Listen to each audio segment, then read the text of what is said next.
Hello student, start करते हैं DElEd BTC first semester maths के एग्ज़ाम पेपर 2018 से।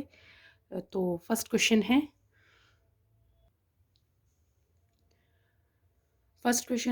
80 और 90 के बीच, 80 और 90 के बीच में अभाज्य संख्या बतानी है। अभाज्य संख्याएं होती है जो केवल एक से और अपने आप से विभाजित हो जाती है। तो 80 से 90 के बीच में संख्याएं कौन सी आती हैं?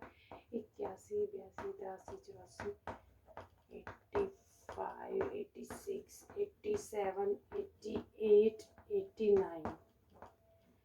तो इसमें जो संख्या एक से और केवल अपने आप से विभाजित होती है वो संख्या ढूंढिए। 81 9 के टेबल में आता है, ये भी 2 से कट जाता है, ये 83 नहीं कटता, तो ये ना किसी के टेबल में आता है, ये 1 से और अपने आप से ही जाएगा 83। तो ये है एक संख्या। ये 4 से कट जाएगा, ये भी आता है, ये भी आता है, ये भी, और ये भी कट जाएगा। और 89,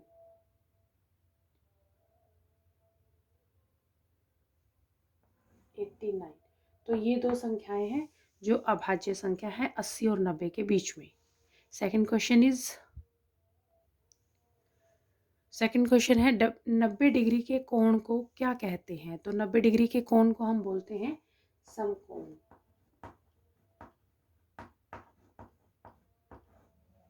राइट एंगल समकोण कहते हैं। थर्ड क्वेश्चन है वृत्त के किन्हीं दो बिंदुओं को मिलाने वाले रेखाखंड को क्या कहते हैं? तो वृत्त है कोई और उसके किन्हीं दो बिंदुओं को, कोई भी दो बिंदु हैं उसको मिला दिया, उसको मिलाने वाले रेखाखंड को क्या बोलते हैं? उसे जीवा बोलते हैं, कोड जीवा बोलते हैं उसे। और अगर ये कोड, ये जीवा केंद्र में से गुजर रही है, बीच वाले पॉइंट से केंद्र में से गुजर रही है, तो ये व्यास भी होता है। ये जीवा भी है, सबसे बड़ी जीवा कहलाती है, वो व्यास ही होती है सबसे बड़ी जीवा। नेक्स्ट क्वेश्चन है 5 से विभाज्य संख्या इनमें से कौन सी है? तो जिसके पीछे 5 या 0 आता है वो 5 से विभाज्य होती है। तो यहाँ पर इसके नीचे जो है, यहाँ लास्ट में 5 है, तो ये संख्या विभाजित होगी 5 से। नेक्स्ट क्वेश्चन है 15% का भिन्न रूप बताइए। तो 15% को भिन्न में बदलेंगे, तो 15% है, प्रतिशत जब हटाना हो तो नीचे 100 आ जाता है, और अगर प्रतिशत में बनाना है तो गुना कर देते हैं 100 से। तो इसको आप जो कटता है उसे काट दीजिए। 5 से कट जाएगा, 5 3 15, 5 2 10, 0, 3/20। ये भिन्न रूप आ गया है 3/20। नेक्स्ट क्वेश्चन है 6 क्वेश्चन। राकेश ने 65% अंक वार्षिक परीक्षा में प्राप्त किए। यदि पूर्णांक 500 रहा हो तो राकेश को कितने अंक मिले? यानी कि राकेश ने जो है 65% मार्क्स प्राप्त किए हैं, और पूर्णांक यानी टोटल मार्क्स जो है वो टोटल जो थे वो 500 रहा पूर्णांक। तो पूर्णांक यानी कि कुल जो है पूर्णांक, इस तरह से देखिए, लैंग्वेज तो लिखेंगे आप पेपर में कि राकेश द्वारा प्राप्त जो प्रतिशत है वो लिखेंगे 65%, और पूर्णांक कुल पूर्णांक लिखेंगे 500, और राकेश को कितने अंक मिले ये निकालना है। तो राकेश को कितने अंक मिले इज इक्वल टू, तो टोटल जो 500 है उसका 65% निकाल दीजिए। पूर्णांक अगर 500 है तो 65% अंक उसको परीक्षा में मिले हैं, तो 0 से 0 कितने अंक मिले हैं ये निकाल देंगे हम। 5 5 25, 5 6 30 और 2 32, यानी 325 अंक जो है राकेश को मिले। 3x - 5 is equal to x + 3, इसको सॉल्व करना है। तो 3x, ये x जो है यहाँ पर आकर माइनस का हो जाएगा, यहाँ प्लस का, इधर आकर माइनस का, और यहाँ पर 3 ऑलरेडी है, और ये 5 वहाँ जाकर ये भी प्लस का हो जाएगा, ये यहाँ माइनस का है। तो 3x में से x गए 2x, और 5 और 3 8। तो x क्या आ जाएगा? x के गुना में है 2, 8 के डिवाइड में चला जाएगा, तो 2 चौके 8, यानी x की वैल्यू आ गई है 4। नेक्स्ट क्वेश्चन है किसी वर्ग की भुजा 6 सेंटीमीटर है तो उसका क्षेत्रफल बताना है। तो भुजा हमें दे दी है 6 सेंटीमीटर, तो क्षेत्रफल क्या होता है? वर्ग का क्षेत्रफल होता है भुजा का स्क्वायर यानी ए स्क्वायर। भुजा का स्क्वायर यानी ए स्क्वायर होता है। तो भुजा का स्क्वायर 6 आपको दे रखी है भुजा, तो आप 6 का स्क्वायर कर देंगे यानी 6 को 2 बार मल्टीप्लाई कर देंगे तो 6 6 36 सेंटीमीटर और स्क्वायर लिखेंगे क्योंकि क्षेत्रफल जो है वो स्क्वायर में लिखा जाता है।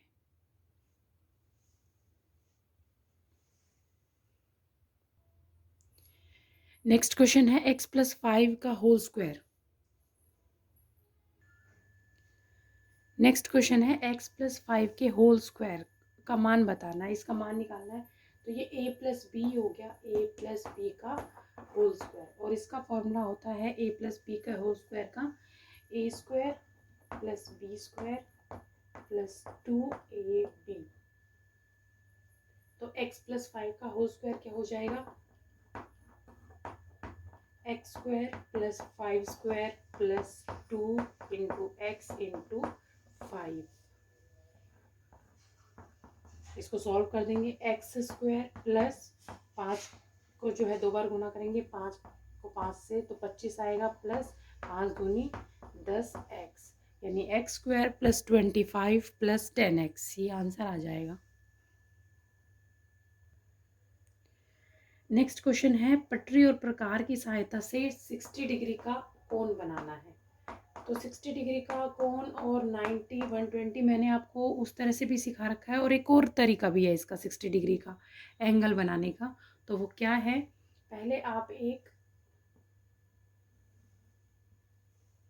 रेखाखंड डाल लीजिए पी क्यू, ये हमने स्केल से एक रेखा खींच ली। अब यहाँ पर अपनी प्रकार को जो है नोक यहाँ पर रखकर और यहाँ तक प्रकार को खोलकर पेंसिल से एक चाप लगाइए यहाँ पर, इस तरीके से नोक यहाँ पर रखकर और ये ऐसे चाप लग जाएगी, तो ये ऐसे चाप लगाइए और फिर नोक यहाँ पर रखकर पेंसिल से फिर यहाँ पे चाप लगाइए, यानी कुछ ऐसे।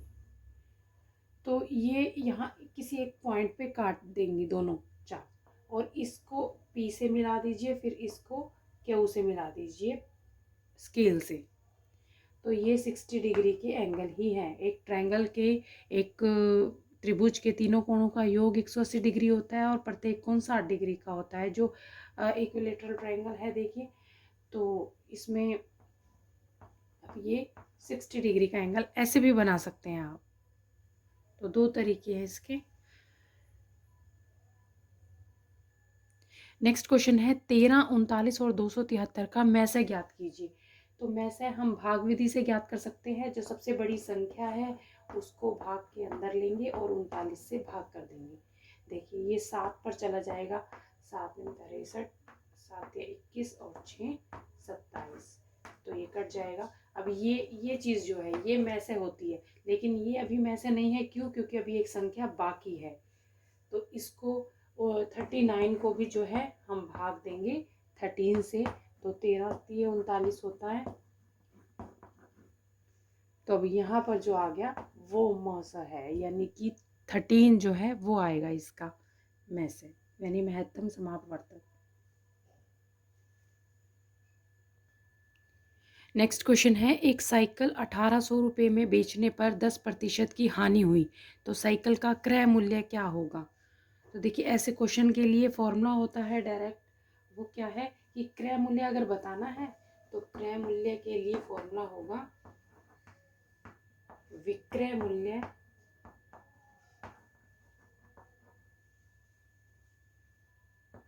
गुना 100 बटे में 100 माइनस हानि है, तो हानि लिखेंगे, हानि प्रतिशत में दे रखी है हानि क्योंकि, और अगर लाभ दिया होगा तो 100 प्लस लाभ प्रतिशत लिख देंगे। तो विक्रय मूल्य कितना है 1800 और गुना 100 और अपॉन में 100 माइनस 10, तो 100 माइनस 10 कितना हो जाएगा 90, तो 0 से 0 कैंसिल और 9 दूनी 18, 0 0, 200 को 10 से गुना करेंगे तो 2000 रुपये आएगा, यानी कि 2000 जो है वो है क्रय मूल्य।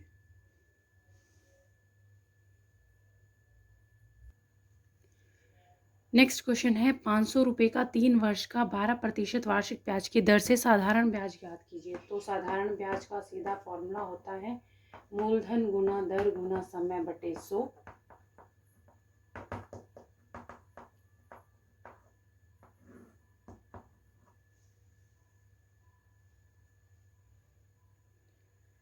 तो मूलधन कितना है 500 और दर है 12%, तो 12 लिखते हैं, गुना समय है 3 और 100 ऑलरेडी आ जाता है, देखिए प्रतिशत की वजह से ही आता है वो।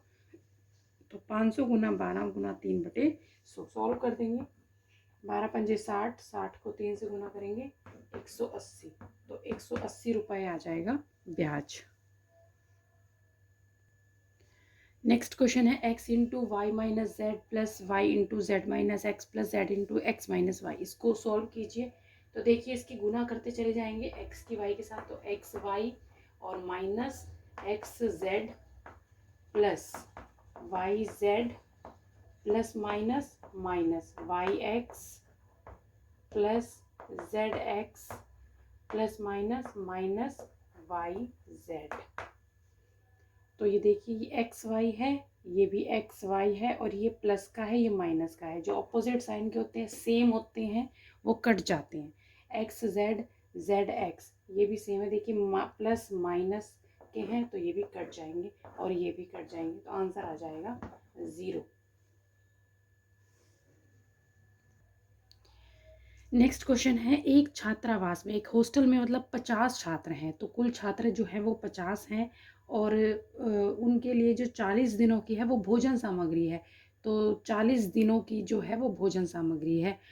तो छात्रावास में 30 छात्र और आ जाएं, यानी 50 तो पहले थे ही, वो कह रहा है 30 और आ जाएं तो भोजन सामग्री कितने दिनों में समाप्त हो जाएगी। पहले 40 दिनों के लिए है, अब बताइए कि कितने दिन चलेगी वो भोजन सामग्री।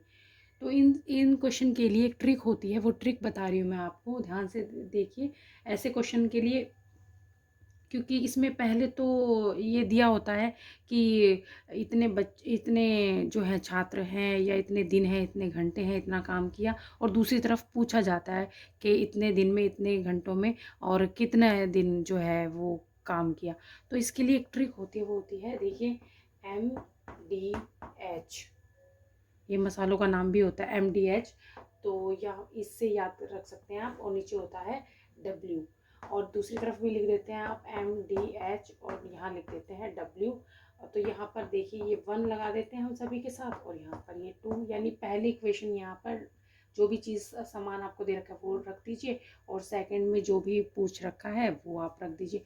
तो पहले दे रखा है कि एक छात्रावास में 50 छात्र हैं, यानी M का मतलब होता है यहाँ पर आदमी मैन, D का मतलब होता है डेज दिन, H का मतलब होता है आवर यानी घंटे, और W का मतलब होता है वर्क यानी काम। तो यहाँ पर दे रखा है कि छात्रावास में 50 छात्र हैं, यानी आदमी टोटल कितने हैं तो 50 हैं, और कितने दिनों की सामग्री है 40 दिनों की है। घंटे और समय की बात ही नहीं हुई तो वो हम लिखेंगे ही नहीं, जो दे रखा है वही लिखेंगे। दूसरी तरफ पूछा गया है कि अगर 30 छात्र और आ जाएं, यानी 50 तो हैं ही, 50 और 30 कितने हो जाएंगे 80, 30 छात्र और आ जाए तो 80 हो गए, तो कितने दिन चलेगी, यानी D2। ये तो हमें पता ही नहीं, ये हमें निकालना है, बाकी चीज़ नहीं लेनी क्योंकि दिया ही नहीं है। तो D2 कैसे निकालेंगे, अब ये 80 के मल्टीप्लाई में यहाँ आकर डिवाइड में चला जाएगा, ऐसे 0 से 0, 4 दूनी 8 और 2 से 50 को काटेंगे तो आ जाएगा 25। तो 25 दिन की जो है भोजन सामग्री वो 25 दिन में ही ख़त्म हो जाएगी। तो ये था क्वेश्चन, और आप इसको ट्रिक के माध्यम से देखिए, सॉल्व तो आपको करना आना चाहिए, फिर आप लैंग्वेज लिखकर इसको कर ही देते हैं एग्ज़ाम पेपर वगैरह में। तो ये है, इस ट्रिक को याद रखिए। नेक्स्ट क्वेश्चन है आयत का क्षेत्रफल दिया गया है, एक आयताकार गत्ता दिया है, उसका क्षेत्रफल, आयताकार यानी ये वाली शेप है देखिए रेक्टेंगुलर, और इसका क्षेत्रफल जो है वो दिया गया है 117 वर्ग सेंटीमीटर, यानी देखिए क्षेत्रफल जो है सेंटीमीटर स्क्वायर में ही होता है। उसके बाद लंबाई दे रखी है 13 सेंटीमीटर, चौड़ाई इसने पूछी है तो चौड़ाई बतानी है।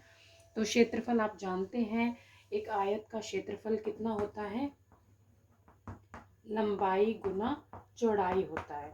तो क्षेत्रफल दिया गया है 117 और लंबाई है 13 और चौड़ाई बतानी है। तो देखिए 13 इसके गुना में है, यहाँ आकर डिवाइड में चला जाएगा और 13 में 117 होता है, तो यानी कि चौड़ाई आ गई 9 सेंटीमीटर।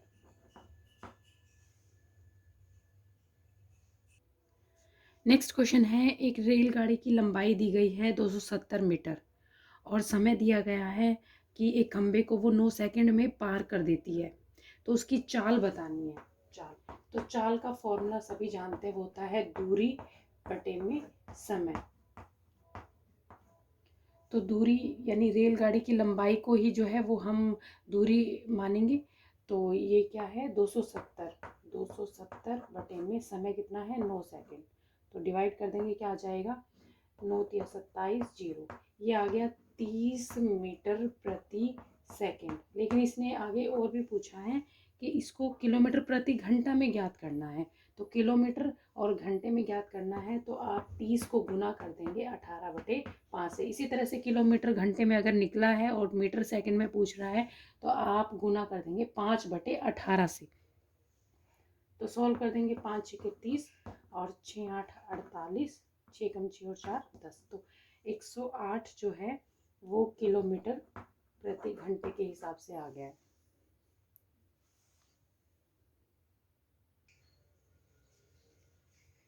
तो लास्ट क्वेश्चन मैं आपको करा चुकी हूँ, इस पेपर में जो लास्ट क्वेश्चन है वो पहले वीडियो में आ गया है।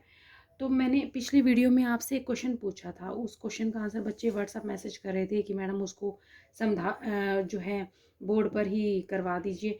तो रमेश अपने वेतन का, ये वाला क्वेश्चन था, रमेश अपने वेतन का 45% खर्च कर देता है, तो वो खर्च कितने करता है 45% खर्च कर देता है और शेष वेतन बचा लेता है। तो खर्च इतना कर देता है अपने वेतन का, उसकी बचत जो है, बचत दे रखी है, खर्च कर देता है 45%, जो भी वो कमा रहा है उसका खर्च कर देता है वो 45%, और बचत कितनी करता है वो 3545 रुपये। तो उसकी प्रति माह जो है वो वेतन बताना है कि उसकी कुल आय कितनी है, उसका वेतन कितना है। तो अगर हम उसका वेतन मान ही लें कि वेतन उसका मान लिया हमने x है और वो खर्च कितने कर देता है 45%, तो x का क्या निकालेंगे 45% निकाल लेंगे, यानी कि 45/100x, ये तो आ गया उसका खर्च, ये खर्च आ गया उसका। अगर वेतन x मानी थी हमने तो x का 45% यानी कि 45/100 x जो है वो खर्च आ गया। तो फिर बचत क्या होगी उसकी, यानी उसकी वेतन जो हमने मानी थी उसमें से इस खर्च को माइनस कर दीजिए 45/100x। तो इसका एलसीएम लेंगे 100, तो 100 एकम 100x माइनस 45x, तो 100 में से 45 गया 55/100x, ये आ गई बचत। तो जब ये बचत आ गई तो बचत उसने हमें दे भी रखी है 3545 रुपये है। तो चलिए बचत को उसके इक्वल रख देते हैं। तो बचत आ गई हमारी आ गई 55/100x इज इक्वल टू, और हमें ये दे भी रखी है कि इतने रुपए है। तो इसको सॉल्व कर देंगे, अब x यहीं पर रखेंगे, 100 वहाँ जाकर गुना हो जाएगा और 55 यहाँ डिवाइड में हो जाएगा। तो अब इसको जो है वो काट देंगे हम, और इसको 5 एकम 5, 5 एकम 5, 5 दूनी 10, 0, और फिर इसको 20 को इससे मल्टीप्लाई करेंगे, 11 से डिवाइड करेंगे तो आपका आंसर आ जाएगा 6445.46। सॉल्व करके देख सकते हैं आप, इतने रुपए आएगा इसका आंसर। तो ऐसे होगा ये क्वेश्चन। तो जो क्वेश्चन समझ में नहीं आता वो मुझे व्हाट्सएप पे मैसेज कीजिए, रिप्लाई कीजिए, और सब्सक्राइब कीजिए चैनल को बेटे, लाइक कीजिए। Okay, thank you.